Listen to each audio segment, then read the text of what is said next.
ಇವರು ಸಮಾಜವನ್ನು ಕಟ್ಟಿದವರಲ್ಲ, ತಮ್ಮ ಜಾತಿಯನ್ನ ಕಟ್ಟಿದವರಲ್ಲ, ತಮ್ಮ ವರ್ಗದವರಿಗೆ ಅಷ್ಟೇ ಬದುಕಿದವರಲ್ಲ, ತಮ್ಮ ಪಂಥದವರಿಗೋಸ್ಕರ ತಮ್ಮವರಿಗೋಸ್ಕರ ಬದುಕಿದವರಲ್ಲ.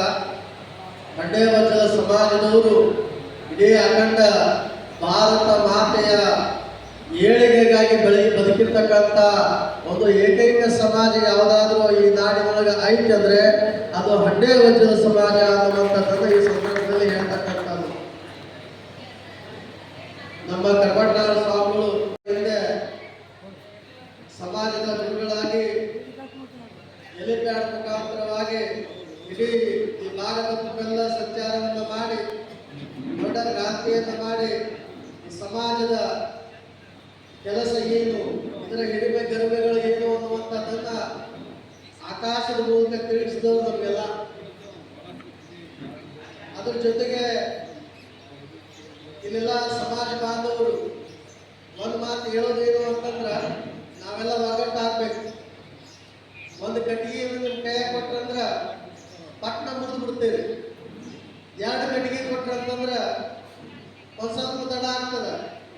ಮೂರು ಕಟ್ಟಿಗೆ ಕೂಡಿಸಿ ಕೊಟ್ಟಪ್ಪ ಅಂದ್ರೆ ಮೂರ್ಯಾಕ ಒಂದ್ ಸ್ವಲ್ಪ ತಡ ಆಗ್ತದ. ಅದ ಒಂದು 5-10 ಕಟ್ಟಿಗೆ ಕೊಟ್ಟು ಮುರಿರಿ ಅಂತಂದ್ರ ಒಂದು ಕೈಯಾಗ ಮುರಿಯಕ್ಕೆ ಸಾಧ್ಯ ಆಗಂಗಿಲ್ಲ. ಒಂದು ಕೈಯಾಗ ಇಡೀ ನಿಮ್ಮ ಮಡಕಾಲ ಉಪಯೋಗ ಮಾಡಿ ಮುರಿಯೋದು ಮುರಿಯಕ್ಕೆ ಸಾಧ್ಯ ಆಗಂಗಿಲ್ಲ. ಹಂಗ ಈ ಸಮಾಜ ಅನ್ನುವಂಥದ್ದು ಎಲ್ಲರೂ ಒಗ್ಗಟ್ಟಿನಿಂದ ಕೂಡಿಕೊಂಡು ಮಾಡತಕ್ಕಂಥ ಕಾರ್ಯ. ಸುಮಾರು 540 ವರ್ಷಗಳ ಹಿಂದೆ ಆಗಿ ಹೋಗಿರ್ತಕ್ಕಂಥ ಹನುಮಂತಪ್ಪ ನಾಯಕನ ಜಯಂತಿ ಮಹೋತ್ಸವವನ್ನ ನಾವು ಇಂದಿಗೂ ಕೂಡ ಆಚರಣೆ ಮಾಡ್ತಾ ಇದ್ದೀವಿ ಅಂತಂದ್ರೆ ನಾವೆಲ್ಲ ಸಮಾಜ ಬಾಂಧವರು ಗರ್ವ ಪಡಬೇಕು. ಏನು ಗರ್ವ ಪಡಬೇಕು ಅಂತಂದ್ರ ಇವ್ರ ಕಾಲಘಟ್ಟದೊಳಗ ಬಹಳ ಮಂದಿ ಆಗಿ ಹೋಗ್ಯಾರ. ಆದ್ರೆ ಇವ್ರದೇ ಜಯಂತಿಯನ್ನು ಯಾಕೆ ಆಚರಣೆ ಮಾಡಕತ್ತೀವಿ ಅಂತಂದ್ರ ಒಬ್ರು ಹೇಳ್ತಾರೆ, ಮಹಾತ್ಮರು ಏನು ಅಂತಂದ್ರ ಯಾರು ತನಗಾಗಿ ಬದುಕಿದವರು ಬಹಳ ಮಂದಿ ಈ ನಾಡಿನೊಳಗೆ ಉಳಿದಿಲ್ಲ. ನನಗಾಗಿ, ನನ್ನ ಹೆಂಡತಿಗಾಗಿ, ನನ್ನ ಮಕ್ಕಳಿಗಾಗಿ, ನನ್ನ ಬಂಧು ಬಾಂಧವರಿಗಾಗಿ, ನನ್ನ ಸಮಾಜಕ್ಕಾಗಿ ಅಂತ ಹೇಳಿ ಬದುಕಿದವರು ಬಹಳ ಮಂದಿ ಉಳಿದಿಲ್ಲ. ಅವ್ರ ಹೆಸರು ಉಳಿದಿಲ್ಲ. ಇನ್ನು ಈ ನಾಡಿನೊಳಗ ಬಹಳ ಮಂದಿ ರಾಜ ಮಹಾರಾಜರು ಬಹಳ ಹೋಗ್ಯಾರ. ಬಹಳ ಮಂದಿ ಈ ನಾಡಿನೊಳಗೆ ಬಹಳ ಹೋಗ್ಯಾರ. ಬಹಳ ಹೋದ್ರು ಕೂಡ ಆ ರಾಜ ಮಹಾರಾಜರು ಉಳಿದಿಲ್ಲ.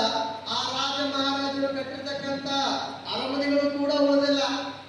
ಅರಮನೆಗಳು ಕೂಡ ಹಾಳಾಗಿ ಹೋಗ್ಯಾವ. ಅರಮನೆಗಳು ಕೂಡ ಬಿದ್ದು ಹೋಗ್ಯಾವ. ಆದರೆ ರಾಜನಾಗಿರ್ತಕ್ಕಂಥ ಮಂಡ್ಯ ವಜ್ರದ ಸಮಾಜದ ಹನುಮಂತಪ್ಪ ನಾಯಕ ಅವರು ಯಾರಿಗಾಗಿ ಬದುಕಿದವರು ಅಂತಂದ್ರ ತನಗಾಗಿ ಬದುಕಿದವರಲ್ಲ. ತಾನಲ್ಲ, ನಾನಲ್ಲ, ನಂದಲ್ಲ, ನನ್ನಿಂದಲ್ಲ, ಇದು ಸಮಾಜಕ್ಕೆಲ್ಲ, ಇದು ನಮ್ಮ ಭವ್ಯ ಭಾರತ ದೇಶಕ್ಕೆಲ್ಲ ಅಂತ ಹೇಳಿ ದೇಶಕ್ಕಾಗಿ ಬದುಕಿದವರು ನಮ್ಮ ಹನುಮಂತಪ್ಪ ನಾಯಕರವರು ಅನ್ನುವಂಥದ್ದನ್ನ ನಂಬಬೇಕು. ರಾಜ ಮಹಾರಾಜರ ಹೆಸರುಗಳು ಯಾಕೆ ಉಳಿದಿಲ್ಲ ಅಂತಂದ್ರ ಅವರಿಗಾಗಿ ಬದುಕ್ಯಾರ ಅನ್ನೋದಕ್ಕ ಅವ್ರ ಹೆಸರು ಉಳಿದಿಲ್ಲ. ಆದ್ರೆ ಈ ಮಹಾರಾಜನ ಹೆಸರು ಯಾಕೆ ಉಳಿದಲ್ಲ ಅಂತಂದ್ರ ಇವರು ಇಡೀ ನಮ್ಮ ಭವ್ಯ ಭಾರತ ದೇಶಕ್ಕಾಗಿ ಈ